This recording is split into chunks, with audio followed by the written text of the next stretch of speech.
Good evening, Karina Carvalho with ABC News. The Premier is campaigning in Brisbane tonight, where she's attending the Queensland Australian of the Year Award. State political reporter Josh Bavis is there. Josh, the Premier has refused to buy into another personal attack.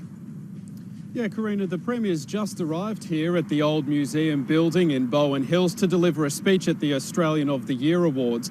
But on the election campaign, things are again turning personal.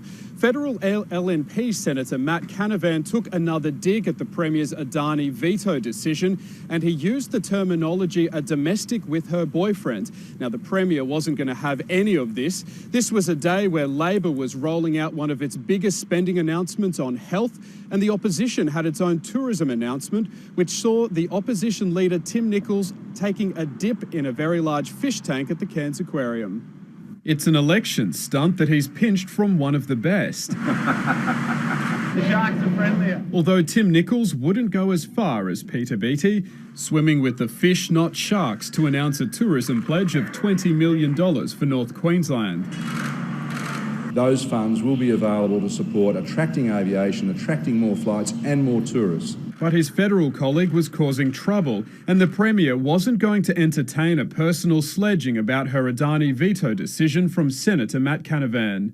I was gobsmacked. It took me a while to believe it, that a domestic could cost her thousands of jobs in regional Queensland. Because her boyfriend works on this project, she's had to pull her support. That is absolute rubbish. I'm not going to dignify those comments with a response. Even Tim Nicholls thought the comments went too far. I hadn't heard that, but I think that's completely inappropriate. You know my response. I've said quite clearly families should stay out of this. As the Premier shrugs off a tough week, flanked by 5 parliamentary colleagues, she announced one of the biggest election promises yet, more than $500 million for upgrades to 3 hospitals, Logan, Caboolture and Ipswich, adding about 320 beds over 6 years. We believe that the people of Queensland deserve this. And even in the most unlikely places, she just can't shake the Adani issue, although this time not the usual blasting. And tell the Premier where Daddy's hoping to get a job. Where? Adani Mines. It's been a tough start to the Premier's election campaign, but she says Labor's not slipping behind. With the halfway mark fast approaching, both sides are running out of time to convince voters. And if people want to stop me and talk to me, I will listen to them. I'm not always going to agree with them, and they're not always going to agree with me.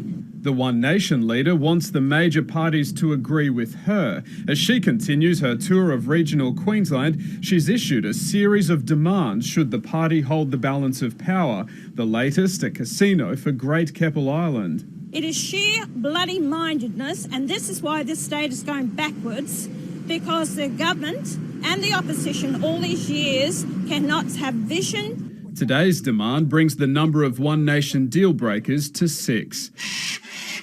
Josh Bavis, ABC News. One Nation's Malcolm Roberts says he'll continue to seek the advice of one-time staffer Sean Black during the Queensland election, despite him being charged with rape. Mr Roberts is the One Nation candidate for the seat of Ipswich and has been assisted by Mr Black, including at a media event.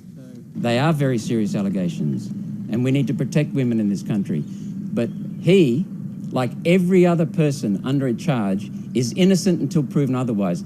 I take advice from a number of people, and I will listen to Sean. He has been very, very effective in his advice. I will continue to listen to Sean. Sean Black has been committed to stand trial in the Brisbane District Court.